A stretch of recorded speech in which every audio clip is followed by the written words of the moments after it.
Então, é um futuro pujante que precisa ser acelerado, porque essa necessidade de redução de impacto ambiental, ganho de produtividade, descarbonização, ela é já. Né? Não dá mais para ficar olhando para daqui a 5 anos, ficou legal, vamos usar a impressora. Não. Isso tem que ser agora, né? Tem que começar amanhã.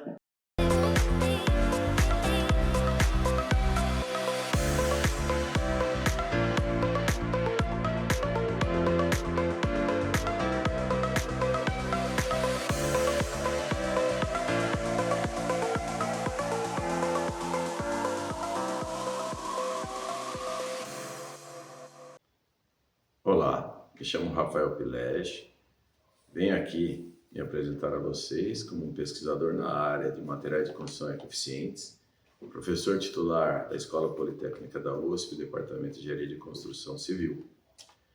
Minha história aqui passa de como um engenheiro de materiais com ênfase em cerâmica, vou detalhar um pouco mais minha formação. Hoje tenho trabalhado bastante no desenvolvimento de soluções sustentáveis e técnicas de manufatura aditiva aplicada na construção civil.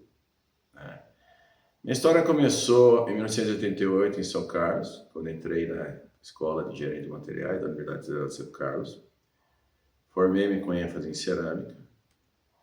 Parti para um mestrado na área de concretos refratários, sempre trabalhando com otimização agronométrica e trabalhabilidade, ou seja, comportamento geológico desses materiais, visando soluções de materiais com baixíssimo teor de cimento.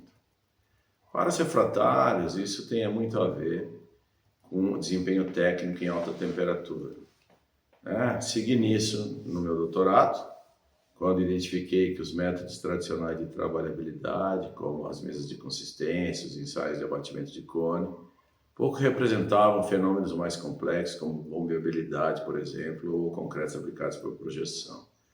Nesse momento da minha carreira, no doutorado, já comecei o desenvolvimento dos meus primeiros trabalhos em técnicas de caracterização reológica, inovando no desenvolvimento de reômetros mituradores para concreto e além de outras técnicas. Pós-doutorados, lá segui nessa mesma pegada, até 2003 ser convidado a vir à USP para trazer esse know-how de reologia de suspensões concentradas com baixo consumo de cimento para a construção civil. A história na construção civil começa então com outro desafio, nem tanto técnico, mas de mitigação ambiental, dos materiais cimentícios. Lembrando que a produção de cimento apesar de um material bastante sustentável, a grande quantidade faz com que a emissão acumulada da produção de cimento seja bastante significativa no planeta.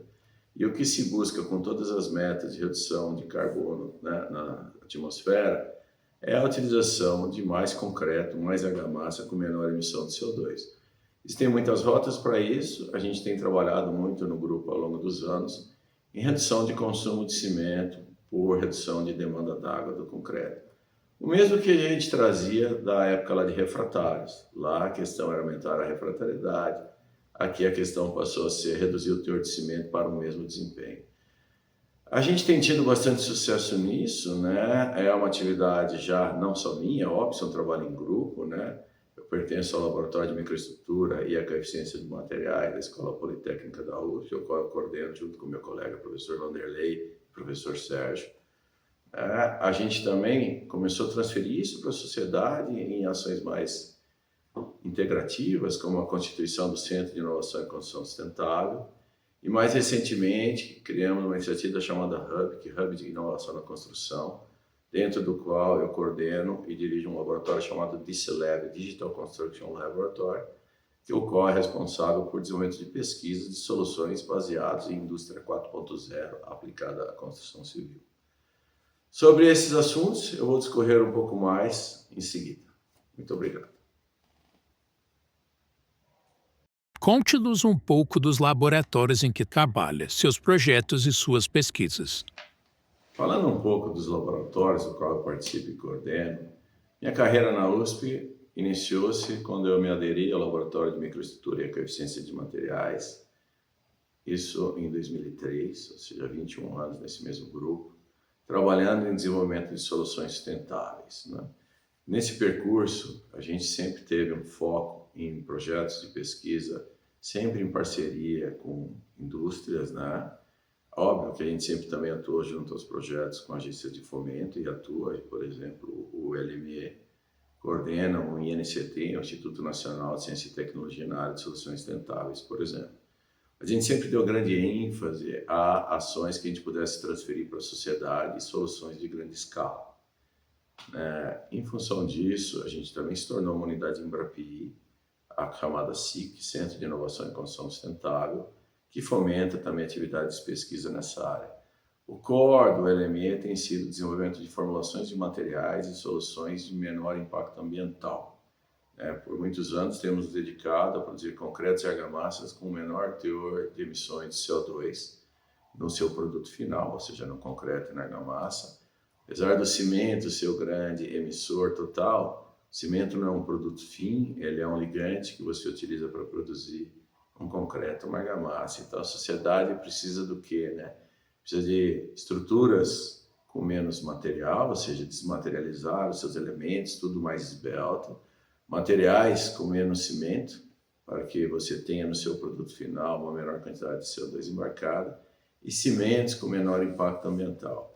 Dentro do LME, a gente sempre tem trabalhado nessas duas últimas pernas, concretos e argamassas com menor impacto ambiental e cimentos com menor teor de clínica e menor impacto ambiental também. Agora, recentemente, avançando numa direção mais de contemporaneidade de soluções e digitalização da construção, a gente se debruçou com a necessidade de mudar um pouco o paradigma, focando no que a sociedade precisa. Na verdade, a sociedade precisa de 5 soluções para que a construção avance, Soluções de menor impacto ambiental, descarbonização dos materiais. Nós precisamos de estruturas mais leves, mais esbeltas, desmaterialização da construção. Nós precisamos produzir tudo muito mais rápido. O setor da construção é um daqueles que menos avança em produtividade, ou seja, seguir construindo da maneira como que nós normalmente construímos, não funciona, Não porque a qualidade seja baixa, porque a taxa de construção não atenderia à demanda da sociedade. Para se ter uma ideia, existe um estudo da ONU que mostra a necessidade de 96 mil novas edificações por dia para só atender a demanda da sociedade hoje, ou seja, até 2030, 3 bilhões de pessoas precisariam de casas, E além da casa vem toda a infraestrutura. Então a gente entende que essa aceleração da construção associada à redução de impacto ambiental não vai acontecer numa sociedade que ainda continue utilizando muitas formas, muitas escoras.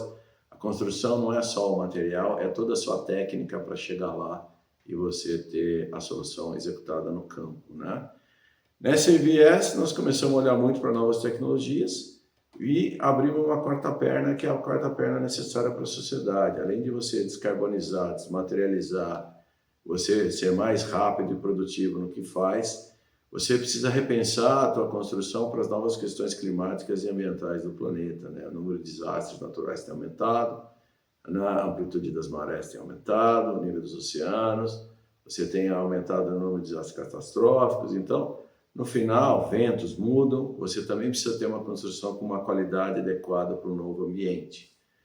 E tudo isso tem que ser economicamente viável e competitivo. Olhando isso, diversos trabalhos mostram que soluções digitais aplicadas à construção civil se mostram muito favoráveis a tudo isso, porque você tem melhor controle, maior racionalização, mas faltava a perna de construir de fato com materiais, Uma coisa é você projetar, modelar, usar um óculos de realidade virtual, acompanhar a tua obra por BIM, tudo isso funciona e já é muito mais racionalização. Mas a execução em si era muito importante também que fosse também digitalizado. Essa é a área de manufatura aditiva aplicada à construção, a qual recentemente a gente criou um laboratório chamado DCLab, Digital Construction Laboratory, que é uma iniciativa que foi fomentada pelo convênio entre a USP e a Associação Brasileira de Cimento Portland, chamada HUBC, Hub de Inovação na Construção. O HUBC é uma espécie de parceria público-privada, convênio formal da USP com a Associação de Cimento Portland, para fomentar inovações no setor de construção, justamente nessa cadeia com maior ênfase na área de materiais cimentícios, além de um coworking, além de criar um espaço que hoje já conta com mais de 40 empresas associadas discutindo tecnologia e inovação, o novo laboratório DICLab é responsável pelo desenvolvimento de soluções tecnológicas de manufatura aditiva, mas com características brasileiras. O que se pretende disso daqui, né?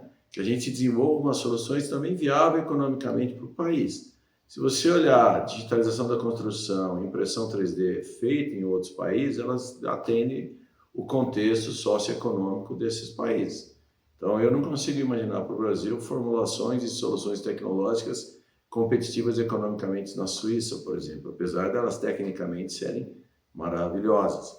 Então, nossa função como hub, DICLab, e o projeto de manufatura aditiva, que eu vou discorrer um pouco mais em frente, ele é muito baseado em desenvolver esse know-how para o Brasil. E muito mais que desenvolver uma formulação, um projeto, um protótipo de uma casa, a ideia é unir todos os agentes da cadeia, unir todos os stakeholders envolvidos e criar toda uma cadeia integrada capaz de oferecer essa tecnologia na sociedade. Ou seja, quando alguém quiser imprimir uma casa, alguém tem que fornecer pedra, outra areia, outro cimento, alguém tem que fornecer aço, o projeto tem que ser adequado, a linguagem arquitetônica tem que funcionar, o canteiro de obra tem que ser adequado para isso, a pintura, a elétrica, a hidráulica, e nós temos que ter aprovações de desempenho técnico antes disso ir para a sociedade. Então não é só mais um projeto de materiais, apesar de ser minha especialidade. 3D é o desafio científico que hoje me motiva bastante. Por quê? Porque é o uso extremo de conhecimentos de geologia, onde eu comecei minha carreira lá atrás, né?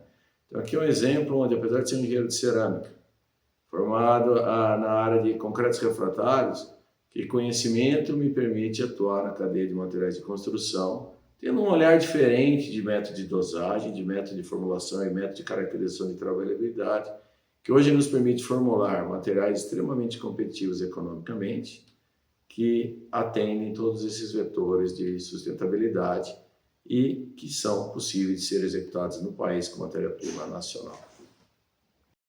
Como viabilizar este tipo de inovação em uma área que tradicionalmente emprega uma mão de obra pouco qualificada? Uma das missões que a gente tem dentro do Hub, né, e do laboratório DICLab, então, além de unir toda a cadeia, é fomentar esse mercado de construção digital no país. Construção digital é muito mais que impressão 3D, né? Tudo que você imaginar uma solução digital resolvendo uma solução da obra é construção digital. Pode ser tudo planejamento virtual, pode ser toda a questão de gestão, pode ser toda a questão de inteligência artificial aplicada, sensores, né? Monitoramento de desempenho, controle tecnológico. Essa é algo que está dentro do nosso âmbito e dentro do nosso espectro. Contudo, a gente tem enfatizado muito a construção no momento, o uso das ferramentas digitais para a execução da obra, né? Onde técnicas como manufatura aditiva de formas, para uma concretagem mais inteligente, técnicas de impressão 3D direta por diferentes métodos, como impressão por extrusão, eu vou detalhar um pouco mais isso daqui a pouco, são bastante modernas, contemporâneas, existem há pouco tempo no mundo, tá? Se a gente imaginar que essa cena de impressão 3D se iniciou há 15, 16 anos atrás, é um bom dado para a gente trabalhar, estamos aqui em 2024, né? Então é algo bastante recente. Surgiu de uma necessidade de construir em ambientes onde tem pouca mão de obra, e esse é o outro motivo que tem estimulado bastante o desenvolvimento da construção digital no mundo inteiro, porque toda mudança de matriz etária, né, no planeta leva a um conceito de população crescente, mais de envelhecimento da população e mudança da força de trabalho. Tudo bem que a ideia inicial de impressão 3D não surgiu disso, surgiu de construir no espaço mesmo, né? Como é que eu vou construir na Lua, como é que eu vou construir em Marte, com nenhuma mão de obra, né? Ou só robôs. Antes de chegarmos lá, e a tecnologia precisa ser testada, validada, e aquela última perna de sustentabilidade, que é o que precisa dar dinheiro para que ela continue sendo retroalimentada, né? Você tem uma série de empresas trazendo isso para o planeta Terra, desenvolvendo modelos de negócio e tecnologias diferentes, adaptadas a cada país. Então, hoje você vê diferentes tipos de robôs, diferentes tipos de pórticos, diferentes tipos de arquitetura sendo feita com esses materiais, desde o auto design, do mobiliário urbano, a infraestrutura como pontes, passarelas, né, arruelas, até a questão de moradias populares, que é algo que tem motivado bastante o trabalho aqui no país. No Brasil, essa cena tem sido, já não é nossa, nós não inventamos 3D no mundo, né? Nem no Brasil fomos os pioneiros, existem outras iniciativas que aconteceram. O que a gente tem feito no nosso laboratório é, de fato, ser bastante intenso e congregar toda a cadeia, né? A gente tem a pesquisa científica acontecendo, a gente tem os mestrados, doutorados rolando, mas o que nos interessa no final é transferir isso para a sociedade, para que o benefício da construção digital chegue na ponta. Então, nós nos aproximamos muito fortemente das indústrias, né, das construtoras, dos fornecedores de serviços, para que isso aconteça. Quando você pensa assim, você começa a ver um novo mundo de possibilidades. O primeiro mundo que é afetado é que você pode repensar a sua construção do ponto de vista do projeto. O teu projeto ser muito mais inteligente, colocando o material certo no lugar certo, permitindo estruturas muito mais orgânicas e próximas da natureza, por exemplo, modeladas por otimização topológica, que você revisita a forma de projetar, né? Necessitando muito menos material, porque você elimina em quase toda a grande parte, à medida do possível, os esforços de tração e cisalhamento, concentrando nos esforços compressivos. Por exemplo, então voltam os arcos, voltam as abóbadas, né? Óbvio que um concreto aplicado por impressão 3D também precisa de seu reforço metálico, né? Mas você também consegue engenheirar isso. Então, a manufatura digital traz para a construção uma forma de ser muito parecida que a natureza resolve os seus problemas do ser humano, as árvores, as estruturas, né? É a coisa certa no lugar certo, atendendo os esforços. É óbvio, quando você consegue colocar o material certo onde você quer, sem a necessidade de apoios e suportes, você fica livre de formas, né? E formas metálicas, madeiras, poliméricas, que também têm o seu custo e o seu impacto ambiental. Então, quando a gente compara quilo de material por quilo de material, né, mesmo que uma formulação 3D seja equivalente às mais modernas, ao concreto convencional, né, ou um pouco mais, você elimina do componente moldado outros custos como forma. E outros impactos ambientais. Se você não tem que utilizar madeira como forma, você diminui o impacto da exploração de madeira. Metal, a mesma coisa, o plástico, a mesma coisa. Então, olhar construção digital na construção é olhar de uma maneira mais ampla, não é olhar só um material e só uma técnica. Começa a pensar sistemicamente. As decisões têm que ser tomadas olhando, né, do berço ao túmulo da solução. Como é que eu vou imprimir, aonde eu vou instalar, o que eu vou substituir. Hoje, a maturidade tecnológica já tem permitido explorar uma série de coisas, desde impressões feitas em ambientes de pré-fabricação até impressões direto no canteiro, em superfícies planas, em superfícies curvas, do jeito que se imagina. Cada uma sempre é comparada à sua equivalente, à sua convencional. Óbvio que no início de uma tecnologia, mesmo que os custos sejam mais altos, a potência e as possibilidades de soluções mais espertas, mais inteligentes, faz que todo mundo perpetue, resolva os problemas de nascimento, que na minha visão a maior parte deles já foram resolvidos, né? E você, quando começa a ganhar escala, a tua capacidade de reduzir custos se torna muito maior que uma tecnologia madura que já estava estável ali no passado. Então hoje a gente vê desde construção de residências, né, térreas, 2 andares, edifícios de 4 andares, impressão direta no canteiro, com figuras de elementos estruturais, impressão de formas, aquela forma que era de madeira, agora eu faço ela em 3D, coloco no local concreto por dentro e ela se torna uma forma incorporada. E quando eu faço isso, eu posso construir qualquer tipologia, né? Porque a estrutura que está correndo por dentro é uma convencional, muito madura, muito robusta. Posso imprimir elementos de geometria que eu não conseguia fazer, né?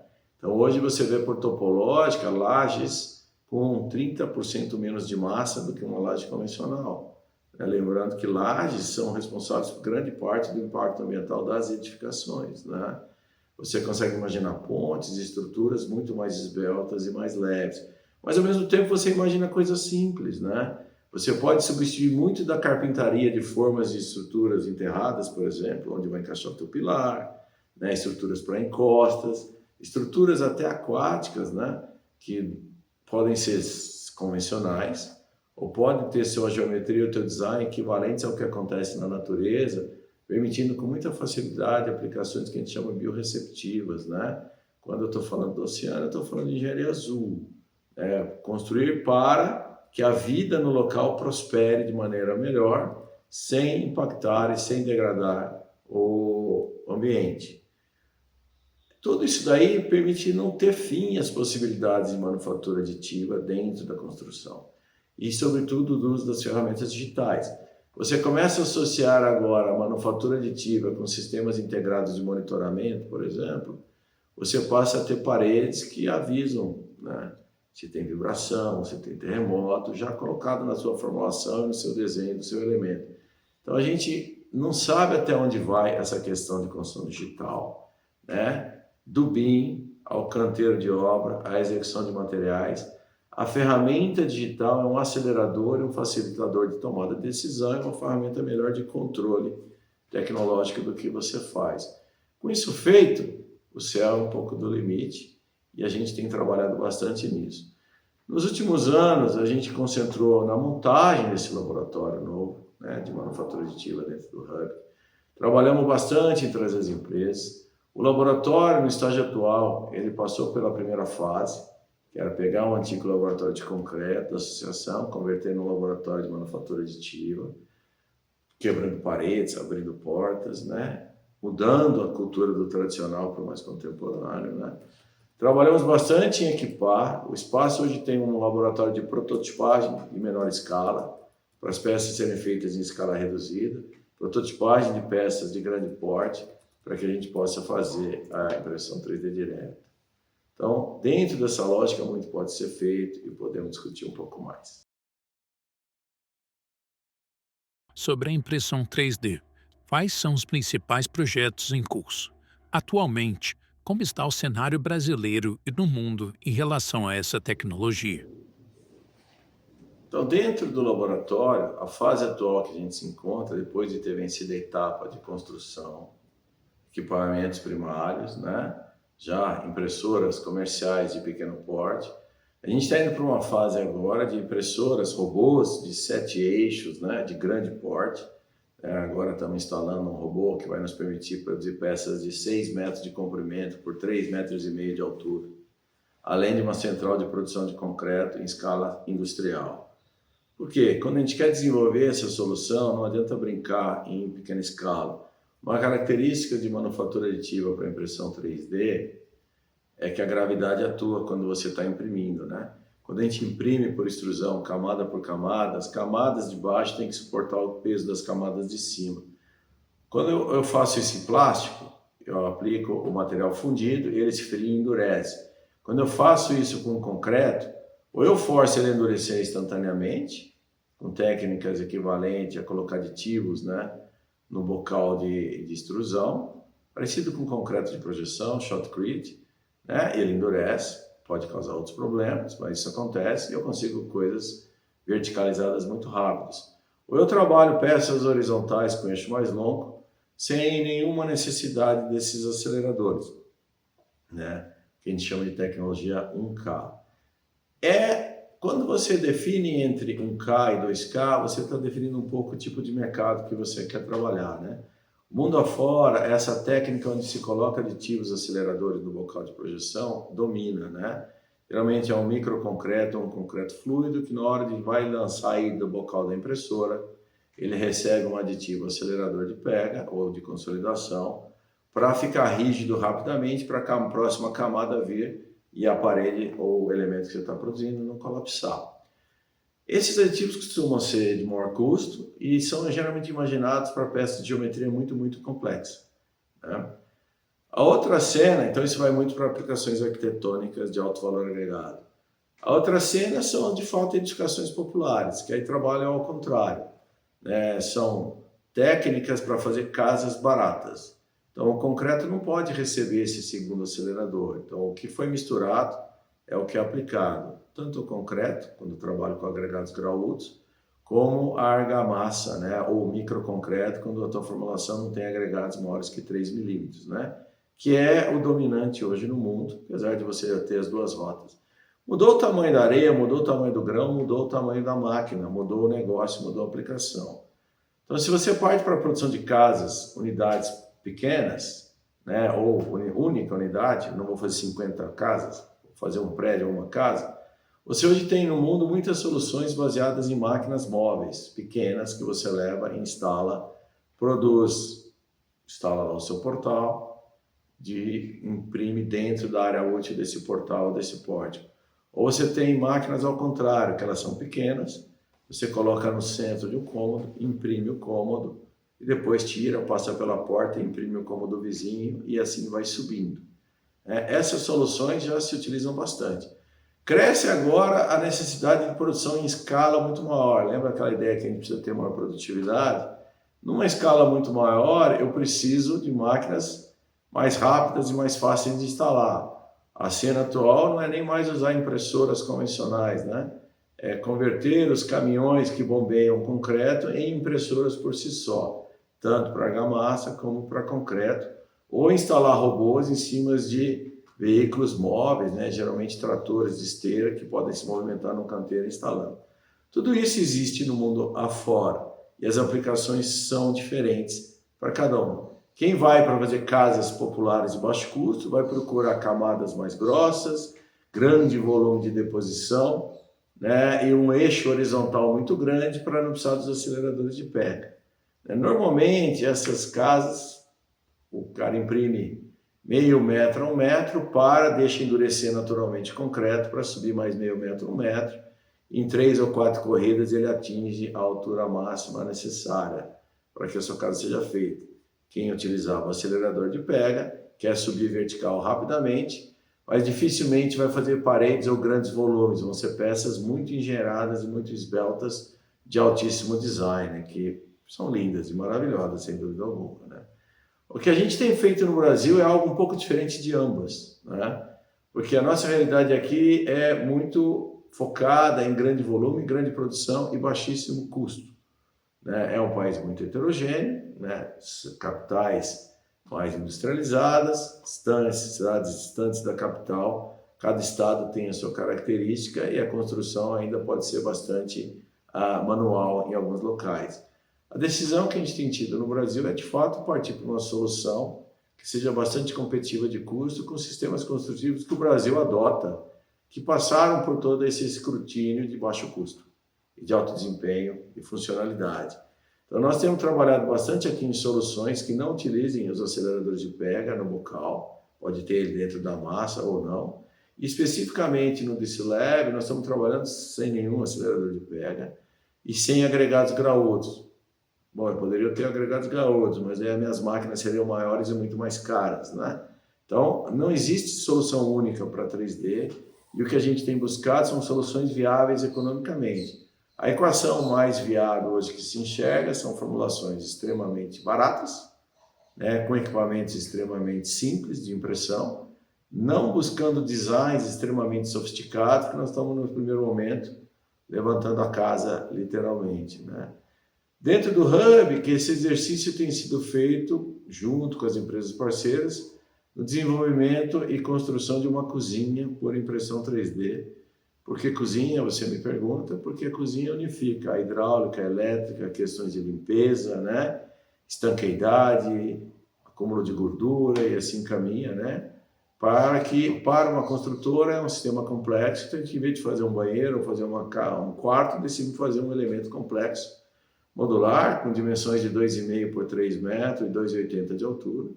A cozinha já está projetada, foi projetada por um dos parceiros do laboratório. As paredes já estão impressas, né? A cozinha agora está sendo construída e ela foi definida, por isso a beleza do 3D, né? A gente começou o projeto com uma parede de 20 centímetros de espessura, como todo mundo faz isso no mundo, né? Uma parede oca desmaterializada de 20 centímetros de espessura. Os construtores falaram, não, o sistema construtivo brasileiro é 10 centímetros. Ninguém faz 3D com 10 centímetros por aí afora, porque busca-se estabilidade, é mais difícil estabilizar a parede fina. O desafio foi fazer com 10. Desenvolvemos com 10. Agora queremos que o custo seja baixo. Então, teores de cimentos, teores de aditivos foram limitados. Só que aí surgiu uma terceira perna, né, que é a questão da sustentabilidade do material. É comum e se discute bastante que quando você utiliza argamassas, você não tem agregado grauoso, é um material mais argamassado, que tem, então, no final ele tem um maior volume de cimento, ele tem um impacto ambiental maior. Então, o desafio era também fazer argamassas de 40 a 50 megapascal, ou seja, microconcretos, mas com o teor de cimento bastante baixo, né? E hoje, o que a gente tem feito com a nossa experiência? Jamais passar de 300 kg de cimento por metro cúbico sem utilizar adições que tenham impacto ambiental ou CARS. A gente trabalha com fibra calcário, resíduos de mineração, matérias-primas extremamente baratos e execuíveis em qualquer lugar do Brasil. É óbvio que se eu tiver desenvolvendo uma formulação para São Paulo, procurarei matérias-primas de São Paulo. Se eu estiver trabalhando na Bahia, procurarei matérias-primas da Bahia, para que a nossa solução de 3D não sofra de custos logísticos. Então, também tem que ser uma solução replicável nos diferentes estados. Então, isso vem tudo para nós lá no início do conceito de formulação, que nasceu daquela visão de como fazer concretos refratários com baixíssimo teor de cimento, menos de 1%. Essas ferramentas de como formular com baixíssimo teor de cimento, de fato, nós dominamos. As técnicas de caracterização reológica, como geometria de concreto, squeeze flow, né? Ensaios de compressibilidade BEMO também nos permite simular uma impressora 3D antes de sair colocando lá no misturador e no abon.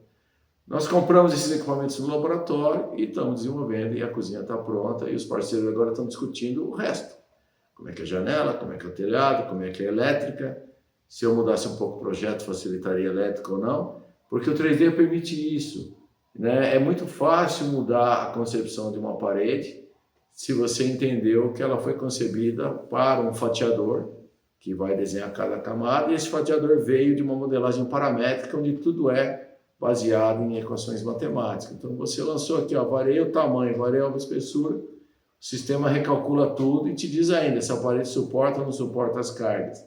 Então, junto com a impressão lá no fim, vem todo um trabalho de concepção, projeto, formulação digital, né? Nós estamos falando de construção digital, e o nosso, isso tudo tem que levar a uma construção que seja compatível com paredes de concreto, por exemplo, ou com sistema de alvenaria.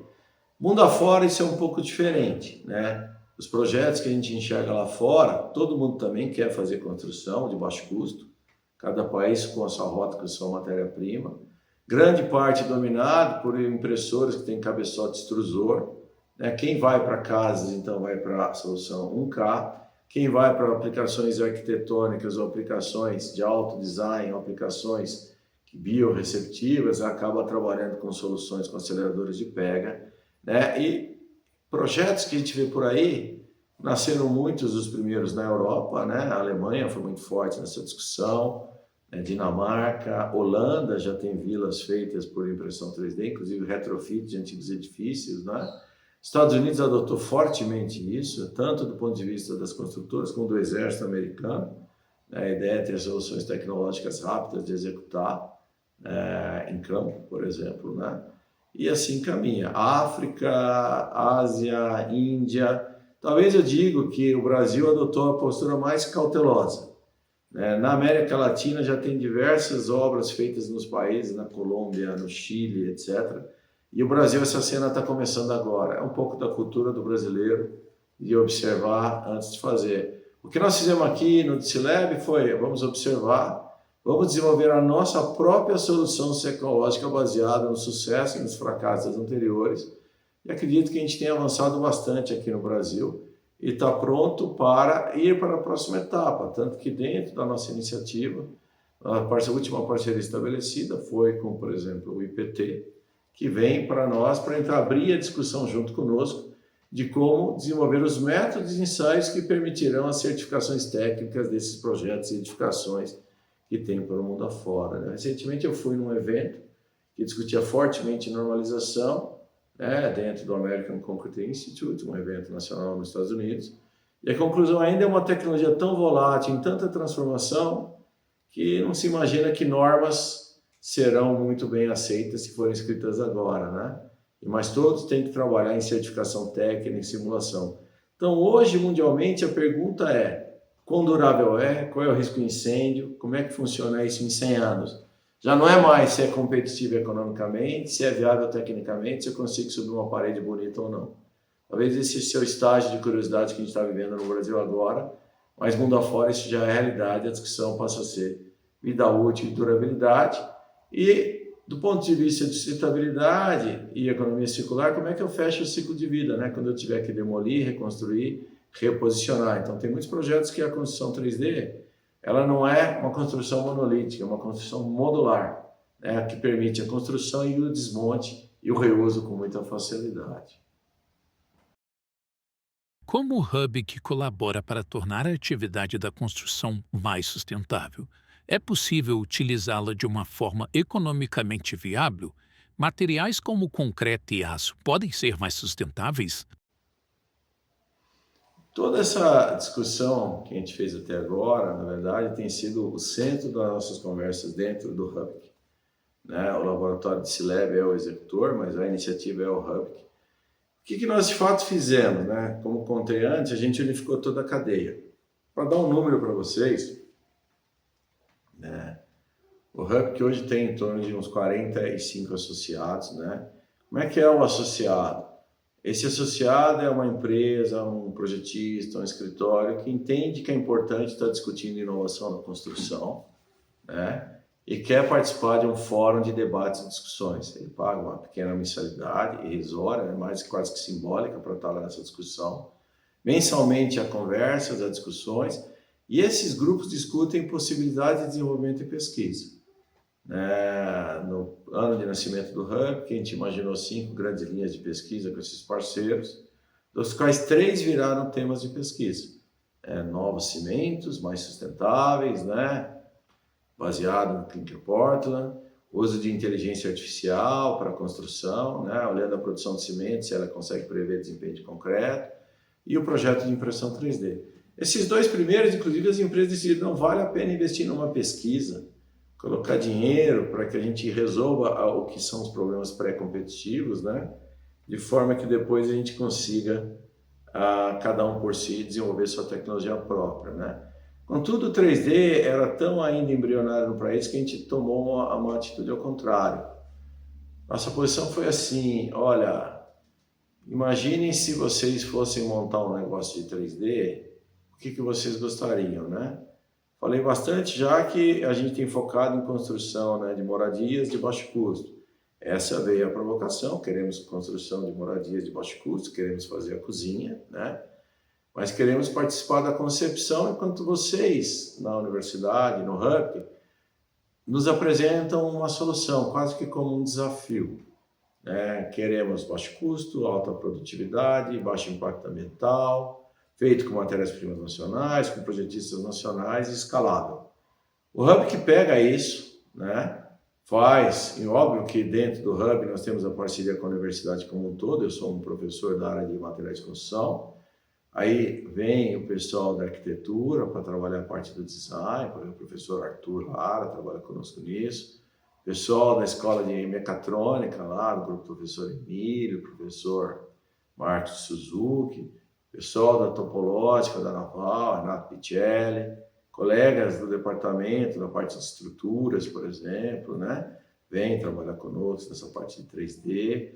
Agora a gente agrega o pessoal que está trabalhando com sistemas construtivos de gestão, colegas da área de sustentabilidade, como o professor Vanderlei, também da parte de materiais, também vem. Junto com o pessoal da indústria, cria-se um grande grupo de trabalho, com maturidade para dizer isso funciona ou não para o mercado, mas com conhecimento científico profundo para dizer, olha, apesar do mercado às vezes estar indo para esse lado, isso não é sustentável, não é formulação. Todo mundo senta numa mesa, esse é o projeto, essa é a cozinha, vamos chegar lá, e de fato chegamos, né? Estamos agora na parte de final desse primeiro ciclo, e se discute agora, ok, nós sabemos colocar em pé uma casa, com formulações de 250 kg de cimento metro cúbico, extremamente sustentável, competitiva, mas qual é o negócio? Abre, como é que é a norma? Como é que é registro? Tudo isso começa a ser discutido dentro do Hub, e o Hub que vira um fomentador de soluções para a sociedade. Ao mesmo tempo que ele pode pegar uma ideia super disruptiva de alguém e acelerar para o mercado. Então a gente enxerga muito o Hub como um grande acelerador, porque ele une todos os agentes. Os mais práticos e baseados em negócio do mercado, aos mais acadêmicos e científicos, unindo em torno de soluções baseadas em projetos de inovação. No Hub que a gente está sempre focado em inovação. Isso nos permite botar o paradigma de sustentabilidade no início. Como é que a gente começou essa discussão da impressão 3D? A minha missão é, junto ao grupo, desenvolver uma solução para, né, baseada nesses objetivos, mas ao mesmo tempo, se a gente concluísse que não era viável, era enterrar a ideia. O nosso compromisso com as construtoras não é vender um projeto, é ajudar a solução a ir para o mercado e para a sociedade. Se for necessário para que se desenvolva depois, que alguém faça um convênio de pesquisa com algum dos professores da outra, não precisa ser eu, pode ser qualquer um, isso vem no segundo momento. Mas a análise de custo, né, que era o desafio dessa primeira etapa, não seria feita por nós, seria feita pelos parceiros comerciais. A gente só construiria a cozinha se a gente tivesse um sinal verde. É óbvio que não se imagina que a tecnologia esteja madura para ir para o mercado. Tem muito ainda a ser feito para que ela de fato vá. Mas ela poderia ser natimorta, né? Assim, não tem solução, vai ser extremamente caro, vai ter que ser 2K, o que o Brasil não vai adotar. Isso a gente já superou. Então, o nosso papel é levar uma solução sustentável, no caso de 3D, material, processo, projeto, etc. Mas, ao mesmo tempo, o Hub não olha só isso, tá? O Hub olha o que você quiser olhar do ponto de vista de sustentabilidade. Então, dentro do Hub há outros projetos, como, por exemplo, avaliar a pegada ambiental da construção feita no Brasil das moradias populares e da autoconstrução autogerida hoje. Como é, como que foi, como é que é conforto, como é que vive, qual é o problema, quais serão as soluções para o mercado no futuro. Se outras soluções venham, bom, tecnologias convencionais, nem tudo é inovação disruptiva como 3D, pode ser inovação incremental. Como é que eu poderia desenvolver agora novas soluções de paredes de concreto muito mais sustentáveis do que elas já são? Então é muito possível, né, que a gente tenha grandes avanços breves em materiais de construção quando a gente entende e combina da maneira adequada. Agora, imaginar que a construção, na escala que ela precisa do mundo, ela vai acontecer sem cimento e sem aço, isso é uma ingenuidade. Porque uma característica básica dos materiais de construção tem que ser custo competitivo, acessível e disponível no mundo inteiro, né?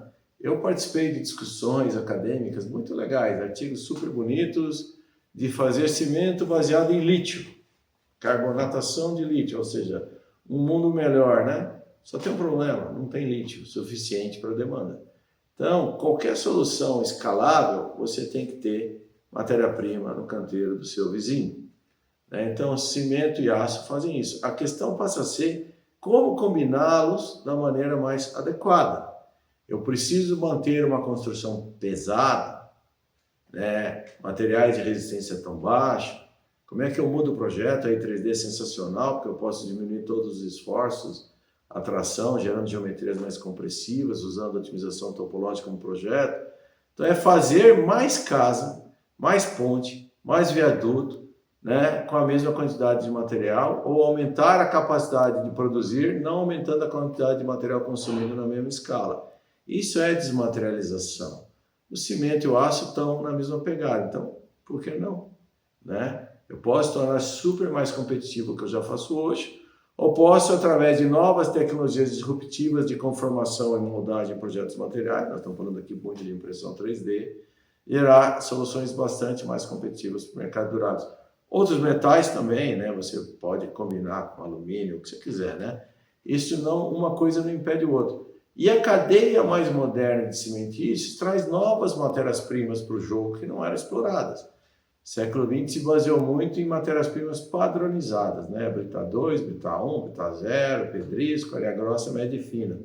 E o resto? Isso é só 50% do que foi minerado, né? Britou, o resto era jogado fora. Então, hoje não é mais assim, tá?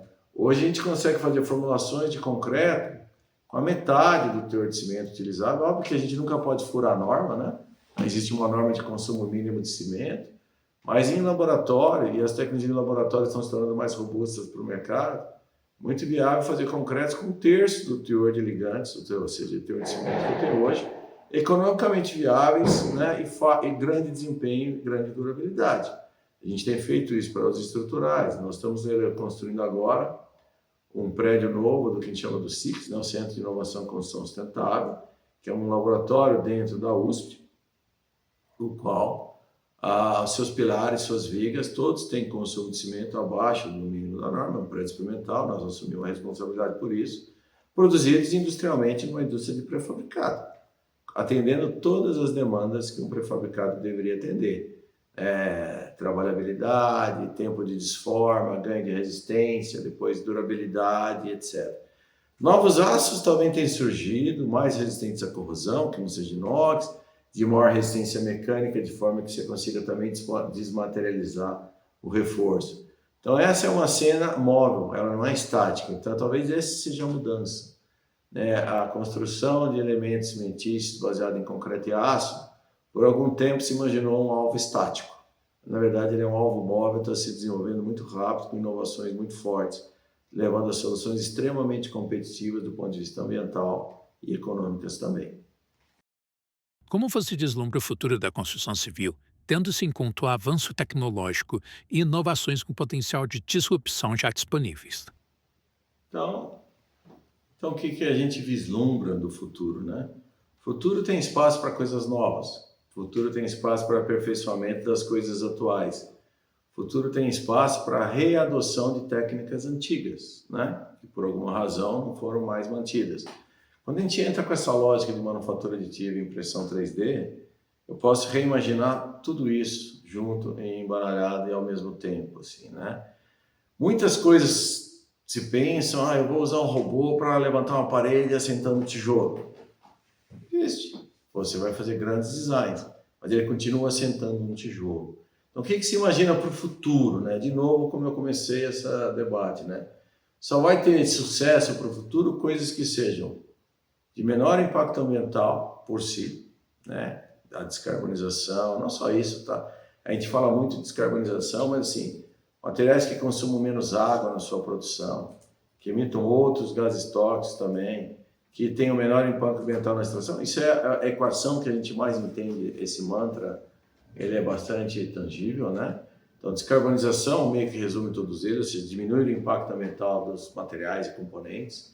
Desmaterialização é projetar tudo mais robusto, menos robusto, mais esbelto, né, mais fininho, menos material para cumprir a sua função. Aquela coisa antiga que parede grossa, né, chapa de carro grossa é porque é qualidade.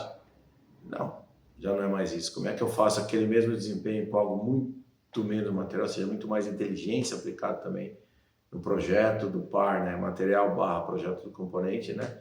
Muitas técnicas de produção mais produtivas, né? 3D é uma delas, né? Você tem outras técnicas como projeção de formas, né? Você tem o 3D ao contrário, que chama de mesh mold, que você ergue toda a parte estrutural em aço, aí o concreto é colocado por projeção no meio dessa grade, só alisado. Então, técnicas que utilizam formas muito fininhas, né? Tanto formas por impressão de plástico, formas de papel muito leve. Então, muita produção modular, muita industrialização, tudo que acelere. Mas eu gosto de fazer no canteiro também, não tem problema, faça no canteiro de uma maneira mais inteligente. Mas no final do dia, a tua conta é mais descarbonização, mais desmaterialização, mais produtividade e projetos que suportem as mudanças climáticas que nós já vivemos. Nós estamos numa busca louca por uma sociedade descarbonizada, né? Todo mundo quer eletrificar, todo mundo quer carro elétrico, todo mundo quer fotovoltaico, energia eólica. Isso já está aceito, mas tudo isso é construído com infraestrutura. Essa infraestrutura, grande parte, é cimento e concreto.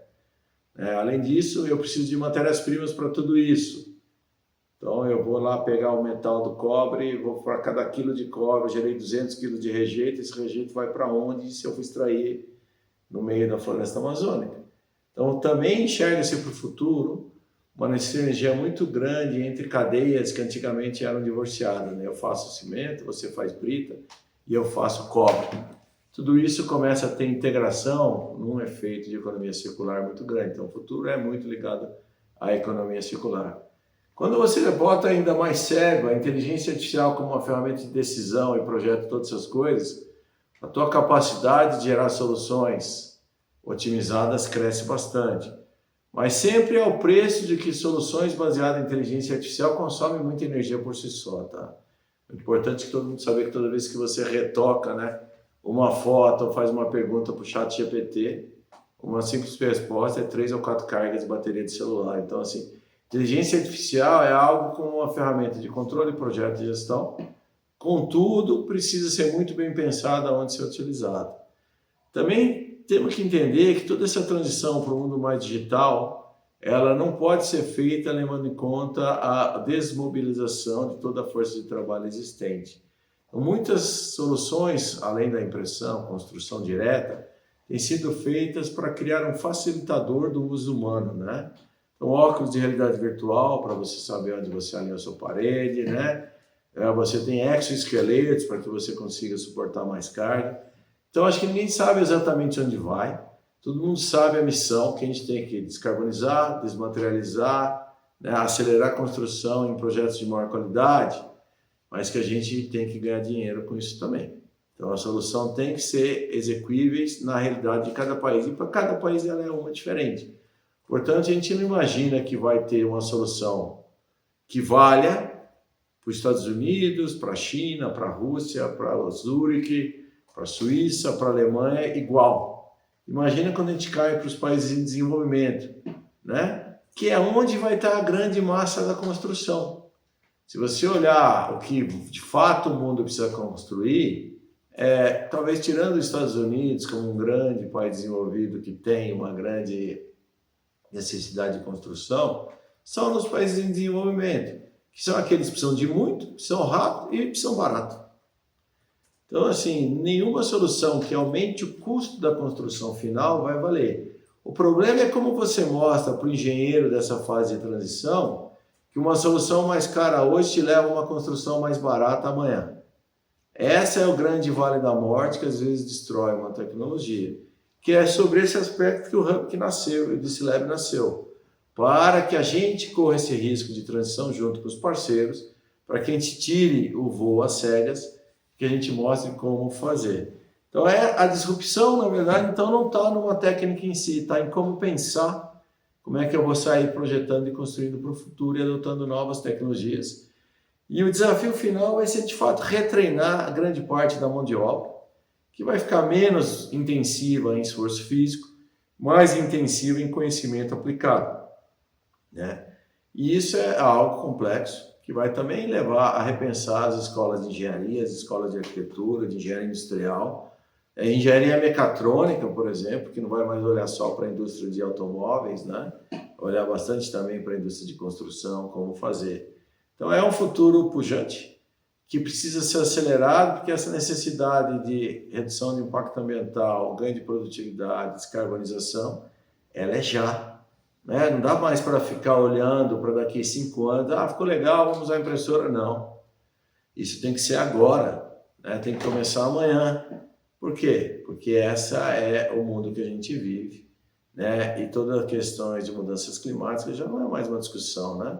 De vez em quando a gente vê ainda a discussão, será que a temperatura do globo está aumentando naturalmente ou o ser humano está lá? Não importa, ela está aumentando. Se ela está aumentando, a gente precisa fazer coisas que diminuam o seu ritmo ou nos protejam melhor. Então, mesmo que eu descarbonize só por prazer, né? Se eu descarbonizei e fiz algo de melhor qualidade, eu vou pagar uma conta de energia menor lá na frente e vou poder ter menores impactos ambientais. Então, esse é um mundo que está próximo à saturação e as demandas são muito rápidas, coisa muito nova. O que muda muito, assim, né? A gente vê na escola, né? Cara, meu pai construía assim, meu avô fazia assado, né? É verdade. Num mundo que tinha 2 bilhões de pessoas. Nós estamos aqui, a casa de 8, migrando 9, 10 bilhões. Já não é mais assim. Então, é o momento de entender que a construção, ela mantém a sua necessidade de segurança, não caireis, não matareis, né? Não vou deixar muito quente a casa. Então, todo o conceito de desempenho, isso que você tem que fazer. A questão passa a ser como usar do poder dessas ferramentas digitais não para brincadeira. Inteligência artificial só para brincadeira. Então, vai ter muita questão que vai ser utilizada no desenvolvimento, mas a execução não vai ser assim. Vou modularizar, vou industrializar, vou seriar, vou convencer as pessoas que elas podem ter casas parecidas, mas que elas são individuais e consigo modularizar. E todos têm que viver qualidade e com sabedoria. Então, a gente enxerga que o Hub de Inovação de Construção tem essa missão de fomentar a cadeia, o setor unindo, né, da maior ciência básica até a indústria mais pragmática, em busca de soluções não mais baseadas em como era. O como era sempre vai ser olhado, porque se for melhor tem que continuar sendo, não há desrespeito a isso. Mas assim, a pergunta é como poderia ser se a gente usasse uma impressora 3D para fazer uma parede, ou se eu fizer um pilar que sobe 3 metros, sem parar a impressora, sem precisar de acelerador de pega e com 200 kg de cimento, eu acho que começa a abrir um jogo bastante motivador para que a gente possa desenhar um futuro melhor junto. Universidade, empresa, sociedade, respeitando as necessidades do ser humano, que é para isso que a gente serve. Então, agradeço bastante aqui a oportunidade dessa discussão e debate. Se alguém quiser entrar em contato comigo, né, é só me procurar aí, né, no meu e-mail rafael.piled@usp.br. Muito obrigado.